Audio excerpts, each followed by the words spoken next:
Would you like to lead us in prayer this morning? Excellent. Ladies and gentlemen, I appreciate everybody being here in a timely fashion. I know it's early and everybody's having to swim pretty much to get through all this rain. But before we get started, we're going to ask Majority Leader Chuck Efstration to lead us in a word of prayer. Thank you, Madam Chair. If you please pray with me. Dear Heavenly Father, thank you for this opportunity to work together for the people of the state. Please help us as we work to legislate. Please let us remember to keep you first in our mind. In Jesus' name I pray. Amen. All right, ladies and gentlemen, Chair Lady Camp. Madam Chair, I bring to you today HB 814 LC 50072S, and this bill is one that discusses unanticipated funds, broadband equity access and deployment program, and also the American Rescue Plan. When the money is used for broadband throughout our state, oftentimes it's not the EMCs that are doing it. There are other companies do it that are liable to income tax. This bill will make it so they're not liable to income tax when these grants, federal grants, are used to deploy broadband throughout our state. And basically, for every $1 million grant, it will enable 3 more miles of road to be paved for the state not levying income tax. Okay. Members of the committee, any questions? Seeing none, thank you. Thank you.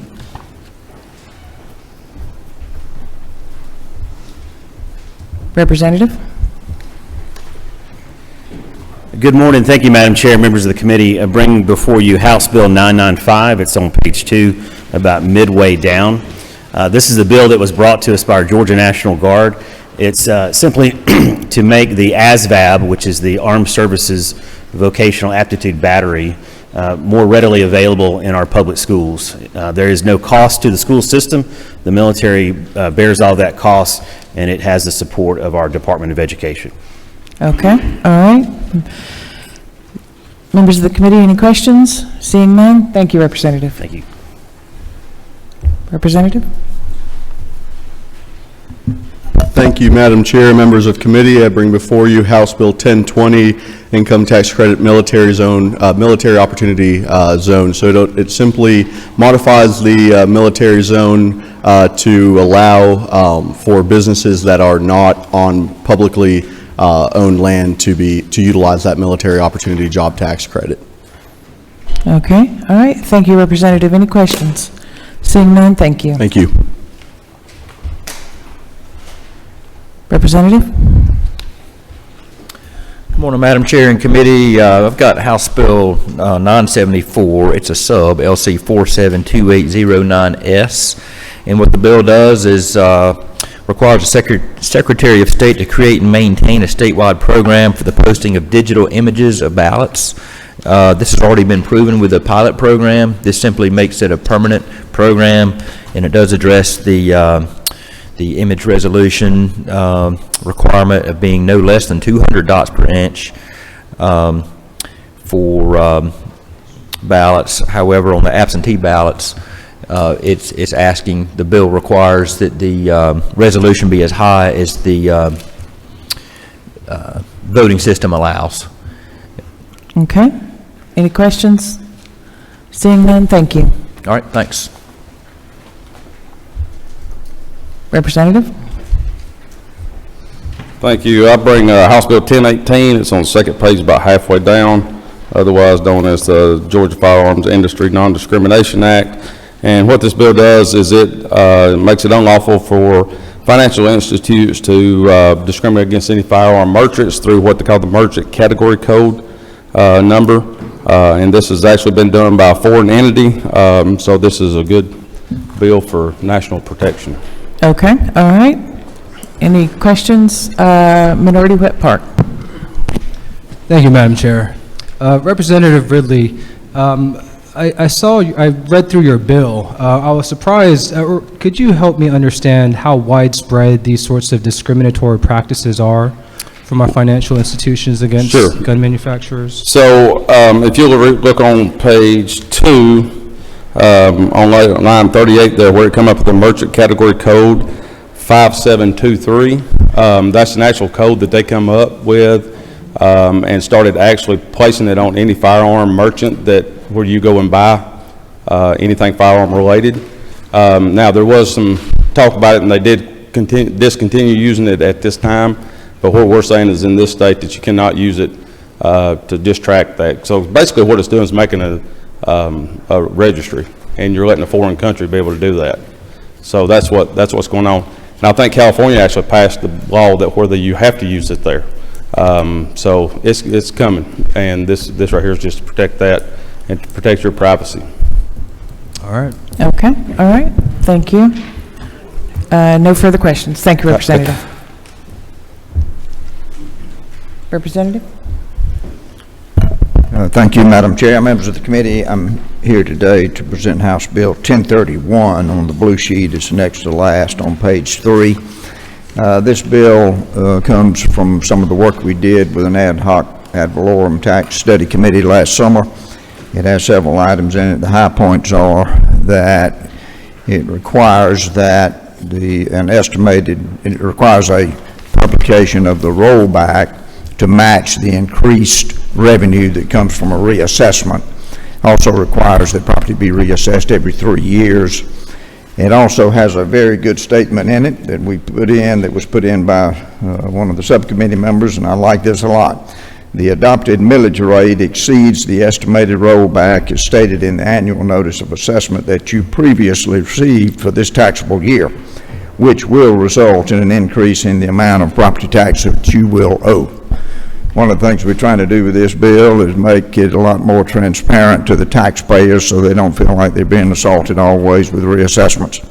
The last thing it does is based on work with the ACCG and the Board of Tax Assessors and the Department of Revenue, which changes the way appeals are done and makes the process for appealing the digest work more efficiently. And that is the high points of the bill. Last thing was put in subcommittee, in full committee. It requires that if the school board increases the taxes, that has to be disclosed in the bill. And so that protects the county commissioners from being assaulted when the school board actually raises taxes. And I'm sorry it takes so long, Madam Chair, but that is the bill, and I'll be glad to answer any question.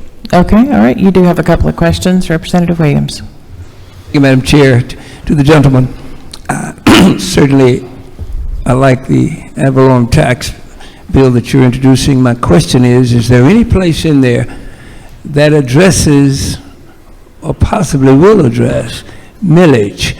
My problem is not ad valorem tax, it's millage. Millage is what people are having a real problem with. They don't move the ad valorem tax, just eat you alive with the millage. Well, thank you so much for that question, Representative. I have thought that for a long time. The average citizen has no idea what a millage rate is. Many of us know that it is 1/10 of 1%. I have long advocated we should do away with the millage rate and have a pure percentage. I also have thought we should let that be at 100% instead of 40%, because all that is confusing. However, that is not addressed in this bill, but thank you very much for the question. Okay, all right, Representative Williamson. Thank you, Chairman. To the author of the bill, thank you for bringing this good measure. I know that currently in law, if a property owner makes an appeals their assessment, even if he or she or the value's not changed, it freezes that valuation for 3 years. Did we fix that problem? That if it is that going to remain the case, or did we fix the problem of people gaming the system by filing hundreds of appeals and freezing their valuations for 3 years, even though no valuation changed? Yes, that was one of the items that the Association of County Commissioners wanted us to address, and the bill does. It is in the bill. That is correct, I believe, Mr. Chairman. This was a group effort with the subcommittee. We did put that in finally, I believe. Representative Blackman. Thank you, Madam Chair. Just to clarify that it's kind of done in a taxpayer-friendly manner, but yes, if the Equalization Board does not find any change warranted, that lock is dropped. Otherwise, they do retain the lock. Okay, all right. No further questions? Thank you. Thank you, Madam Representative. Chair. All right, members of the committee, if you have a bill that you would like to present, please, 31. Number 31? I think that's you, Representative Knight. Thank you, Madam Chair.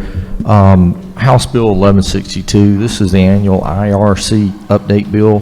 Quite frankly, as long as I've been doing it here, this is quite frankly the simplest because Congress has made no changes to the tax code. If you'll look at the bill, it is simply changing the dates to reflect the advancement into the tax year for beginning January 1, 23. So that's the bill.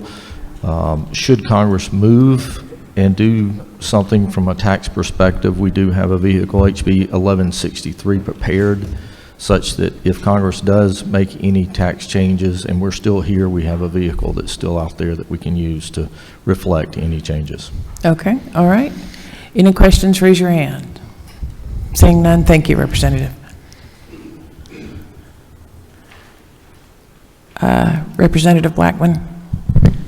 Thank you, Madam Chair. On page 2, just shy of midway down, HB 991 is the provider fee sunset extension, department bill, Department of Community Health, and see how we draw down our Medicaid dollars from the federal government. Okay, all right. Any questions? Raise your hand. Seeing none, thank you. Representative Martin. Thank you, Madam Chair. I have House Resolution 804. This is a constitutional amendment. This is allowing for tax anticipation notes to be repaid over a 12-month period rather than by December 31st each year. Real quick explanation of why that is necessary. Some counties don't get their tax bills out till later in the fall, October, November. It puts particularly school boards in a bind where a large percentage of their dollars come from ad valorem tax, and the taxes aren't due until after the first of the year. So getting a tax anticipation loan that has to be paid for before the taxes come in doesn't really accomplish the task. So we had been asked to essentially allow that for a 12-month period rather than an arbitrary December 31st. They can't borrow any more than they can now.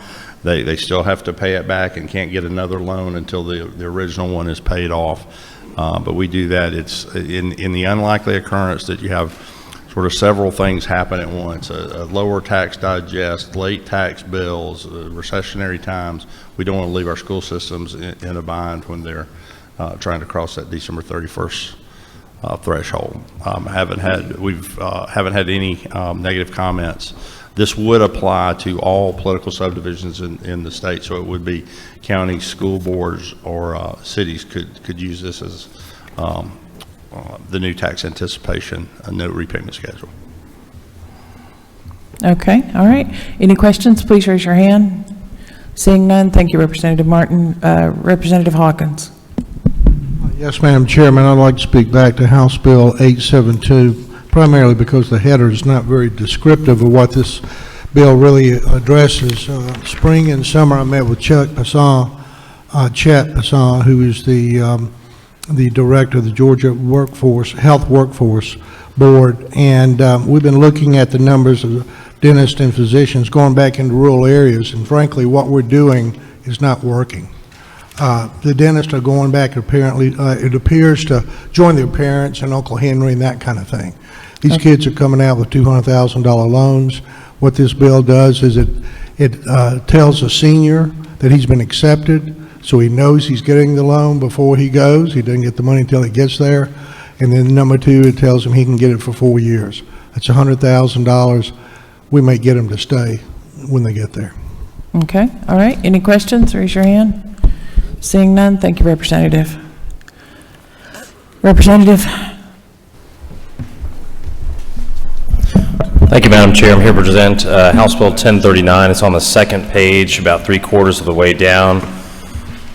As many of you know in this room, how we access our news and our political advertising has changed. Gone are the days where we see ads on TV. Folks are getting it on social media and the internet now. And so what House Bill 1033 does is it helps close a loophole on campaign disclosure. So if you pay a social media content creator campaign funds, they must disclose that in the post. So as a campaign, if I pay someone to put up a post for me, that post has to maintain either written or verbally a disclosure. This was paid for by the campaign to elect Scott Hilton. Okay, all right. Minority Leader, you have a question? I do, thank you. Thank you, Madam Chair. To the author, who's responsible for making sure that this happens? So is it the Ethics Department? Who's responsible for the disclosure and then holding the person accountable for doing this? Great question. So either a member of the public or an opposing campaign would report the violation to ethics, and it would then go through the normal route. So what would happen is you would see in someone's disclosure they paid a social media influencer or a management company. Then you would have the actual advertisement itself that didn't include the disclaimer. You'd have to present that to ethics, and then they would follow the normal chain of events from there. Okay, all right, thank you. Representative Cooper? Thank you very much. I thought that years ago there was some question, and we took off having to put who paid for something off of everything. Does this conflict with that law and how that decision was made? That's a great point. So it is, you are correct. And we thought about closing that loophole. Right now, if you and I send a mailer, we don't need to include on there. I believe PACs and IEs are required to do that in the state. So actually, we are the only ones that don't need to put paid for by on our advertising. And I would be happy to hear an amendment if that's something we'd want to add. Again, I think all of us would believe in full disclosure to our constituents and voters is a good thing. I'm not opposed to it, but I just remembered that we went through a whole big issue of discussing that and doing that. Especially nowadays, and I know several of my colleagues have AI and deepfake. You know, with social media, people who are scrolling through, we want to make sure that they know what they're seeing, and if it's paid for advertisement from a campaign, that ought to be disclosed. Yes, One ma'am. more question, if I Sure. But if a campaign volunteer is putting things out, or they still needs to be done? Nope, No. that's fine. Okay, if they're posting pictures or comments or things. Yeah, if the campaign pays someone to post an advertisement for them, that must be disclosed. Okay, all right. Representative Taylor? Thank you, Madam Chair. Just to make sure, if I ask you, or if you say I'm going to endorse you, and I use that, what if I give you a donation to your campaign? Could that be seen as a quid pro quo? That was a concern I had. I make donations to other members. Yeah, we had a good bit of discussion of this in committee, and we sort of fell on, and we had Director Mahdi there, and it was his opinion that that would not violate the intent of what we're trying to accomplish here. Yeah. Okay, all right. Minority Whip Park? Thank you, Madam Chair. Would the definition of social media personality include, for example, a Fox News host or a radio personality? Yes. And if I'm looking at line 15 of this bill, it says in return for monetary or non-monetary remuneration. So can you clarify whether or not this is just if that social media personality is paid something, or if they still have to be disclosed for, like, what constitutes non-monetary remuneration under this bill? So the person reporting the ethics violation would have to prove that there was some sort of exchange of either monetary or some sort of non-monetary goods. So the onus is on the person bringing the ethics complaint to show that there's something of value given to that person to make that post. You know, non-monetary could be a number of things. But again, intentionally sort of difficult to prove, so we don't have folks out there, you know, reporting all types of violations. Thank you. Okay, all right. Representative Newton.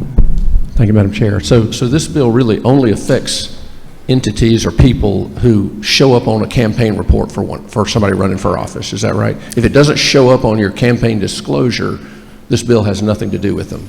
Yeah, I mean, if you're running your campaign the right way and you've paid someone, that should show up on your Right, disclosure. yeah. If you're following the rules as a campaign and you've paid someone, you're supposed to report that you spent campaign money, and that's the only people this affects, not volunteers, not anybody that doesn't show up on your expenditure side for the campaign. Right? Correct. If I paid Taylor Swift $10,000 to create a post about me, Try again. she would need to disclose that in her post. I think Scott's a great candidate. Paid for by Scott Hilton. Paid for by Scott Hilton, yes. Okay, all right. Representative Martin. Isn't it true that the gentleman meant to say if he paid Nicole Hardeman to work on his campaign? Yeah. All right, seeing no further questions. Thank you, Representative. Thank you. Representative Reeves. Chairwoman Ballinger, members of the committee, I respectfully request House Bill 628 to be recommitted to House Judiciary. Thank you. Thank you.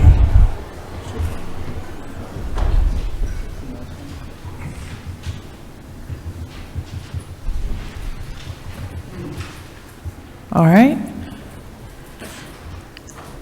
Secretary Jaspers. Thank you, Madam Chairman. Since we were in traffic, all of us this morning, I bring House Bill 617. This addresses all issues around freight and logistics funding. It's a culmination of 3 to 5 years' work.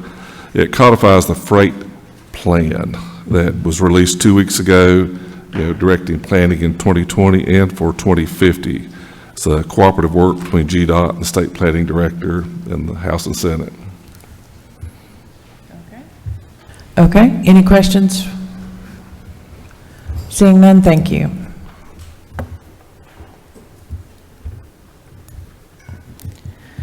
All right, so we are going to set the rules calendar for Tuesday. We have House Bill 873. Is there a move? There's a move in several seconds. All those in favor, please signify by saying aye. Any opposed? It's on. House Bill 909. Is there a move? There's a move in several seconds. Is there, all those in favor, please signify by saying aye. Any opposed, like sign. It's on. House Bill 1010. Is there a move? Several moves in a second. All those in favor, please signify by saying aye. Any opposed? It's on. House Bill 1083. There's a move and it's several seconds. All those in favor, please signify by saying aye. Any opposed? It's on. House Resolution 804. There's a move and several seconds. All those in favor, please signify by saying aye. Any opposed? It's on. Under structured rule, House Bill 1162. Is there a move? There's a move and a second. All those in favor, please signify by saying aye. Any opposed, like sign. It's on. House Bill 628. There's a move to go send that back to committee. Is there a move? In several seconds. All those in favor, please signify by saying aye. Any opposed, like sign. And Whip Burchett, I'm going to recognize you for a motion. Thank you, Madam Chairwoman. I'm going to make a motion that we limit debate on House Bill 977 to 1 hour pursuant to House Rule 33.3, at which time will be allocated by the Speaker. Okay, there's a move to limit debate on House Bill 977. Is there a second? There's several seconds. All those in favor, please signify by saying aye. Aye. Any opposed, like sign?